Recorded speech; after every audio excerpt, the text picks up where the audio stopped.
Mary is 59 and plans on retiring in 5 years, and I'm going to show you how we helped her hit a retirement trifecta. She's had several career changes over the years, from attorney to mother to public school teacher to teaching now in a private school. Her choices are complicated by two Social Security laws called the Government Pension Offset and the Windfall Elimination Provision. Let's look at some strategies to work around these unfair laws. See, if you work for a city, a county, or a public school district that offered a pension but didn't withhold Social Security, you lose Social Security spousal benefits, Social Security survivor benefits, and up to 60% of your own Social Security benefit. It's not fair that educators and public servants are penalized by Social Security for employer policies over which they have no control. But how did this happen? Well, the history of these laws is a topic for another video, but suffice it to say that for the past 40 years, Social Security has been limiting or eliminating benefits for entire groups of people to make Social Security last longer. By the way, my name is Chris Wilbratte, and I'm a partner at Echelon Financial and Osborne Morano CPAs. So here are the details of Mary's situation. She graduated from law school and worked in private practice for 5 years before she and her husband started their family. She took off a decade so she could focus on raising her children through elementary school. She liked the idea of having the same schedule as her children, so she became a school teacher in the public school district where the kids went to school. During the 9 years that she worked at the school district, she didn't contribute to Social Security, but did contribute to Texas teacher retirement. For the past 10 years, she has been teaching at a private school, which only paid into Social Security. So she currently has 9 years of teacher retirement and has paid into Social Security for 15 years. The reason she and her husband met with me was because the government pension offset and the windfall elimination provision are so complex that they needed help creating a strategy to maximize her retirement income. As a quick review, she has the opportunity to work as an attorney for the state of Texas. She'll make more money, and she'll pay into both Social Security and the employee retirement system pension. And she doesn't know if it's worth doing because she's confused by the windfall elimination provision and the government pension offset. After all, a bird in the hand is worth two in the bush. She has 3 concerns.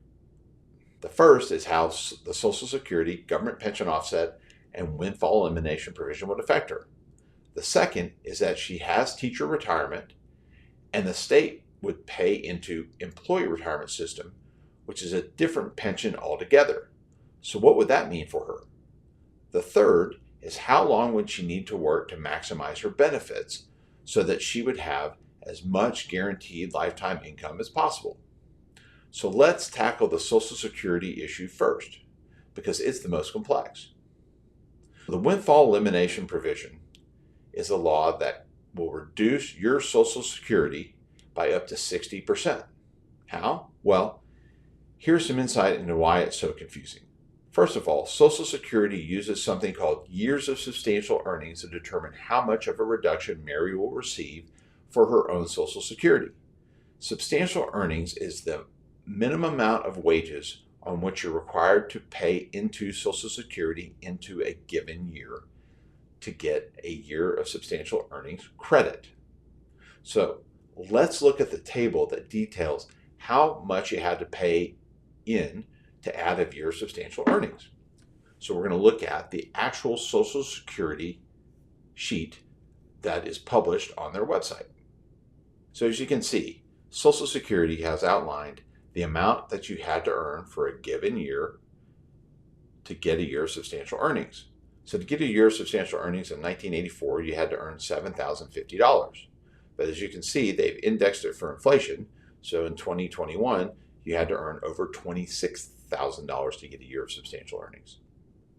In addition, this table right here shows how you calculate the reduction of your Social Security benefit.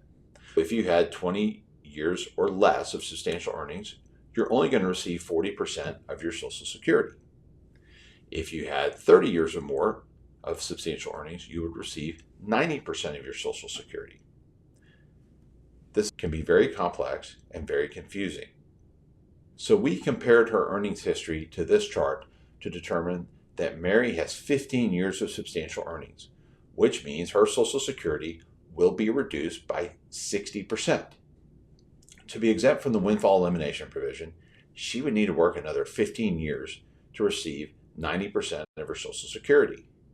That's not realistic for her because she wants to retire in 5 years. So now let's look at Social Security spousal benefits.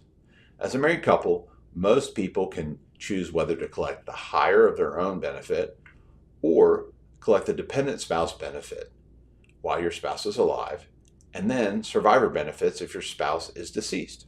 Spousal benefits are roughly half your spouse's Social Security benefit.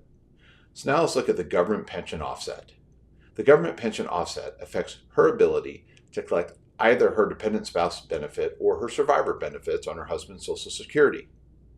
Here's the formula to determine if she's able to collect the spousal benefits or if she's going to be canceled out by the government pension offset.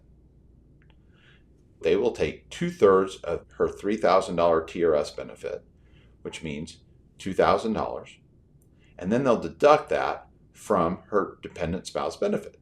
So they subtract the $2,000 from the $1,000, which means it's a negative number, and therefore she would not receive a benefit. In order for her to receive the dependent spouse benefit, in this example, that number would need to be a positive number. Because she has a state-funded retirement through teacher retirement, and she did not contribute to Social Security through that employer, she cannot receive the spousal benefit or the survivor benefit. This is the one that's really unfair, because if she wasn't a teacher, she would be eligible for the spousal benefit. And it's not as if teachers are retiring with huge pensions. So the first part of the retirement trifecta is to exempt her from the government pension offset. So to show you how we're accomplishing this, let's review Section 418 of the Social Security Code. It says here that somebody must work the last 5 years with an employer that pays into both a state or city pension and Social Security from the same check. This means that Mary couldn't just go work a side job that paid into Social Security while she's working for a school district that doesn't pay into Social Security and exempt herself from the government pension offset. But if she does work the last 5 years and retires from that employer, she is exempted from the government pension offset, and she will be able to collect her dependent spouse benefit and survivor benefits if her husband precedes her in death.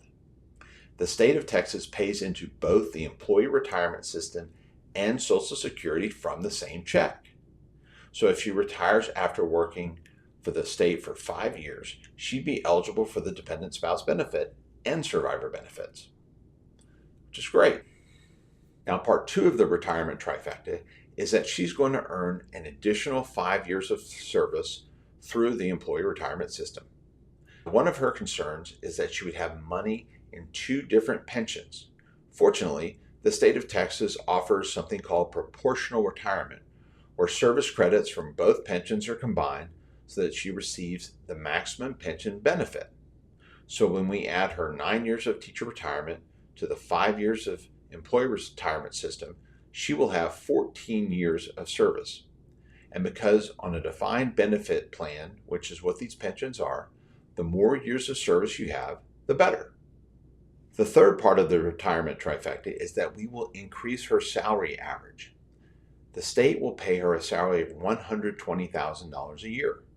So not only will she make an additional $50,000 a year more working for the state than the private school, but her salary average for her pension calculation will rise from her current TRS average of $48,000 to $120,000 with ERS.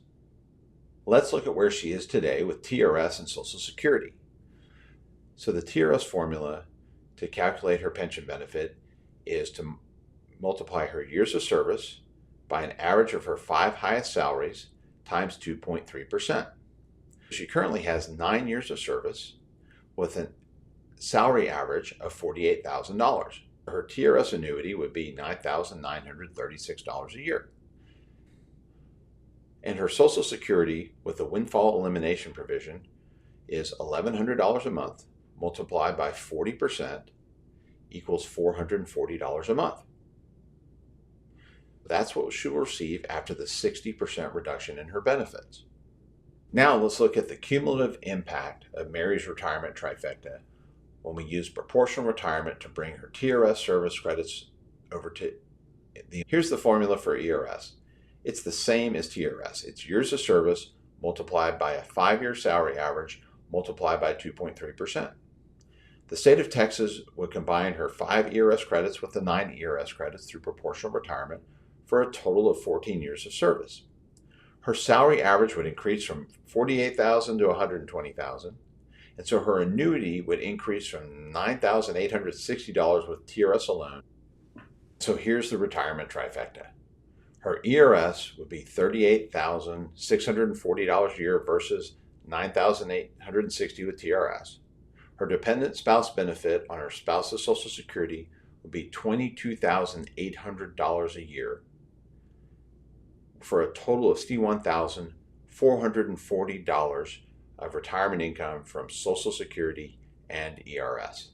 The difference between the current situation and the trifecta is $46,224 a year.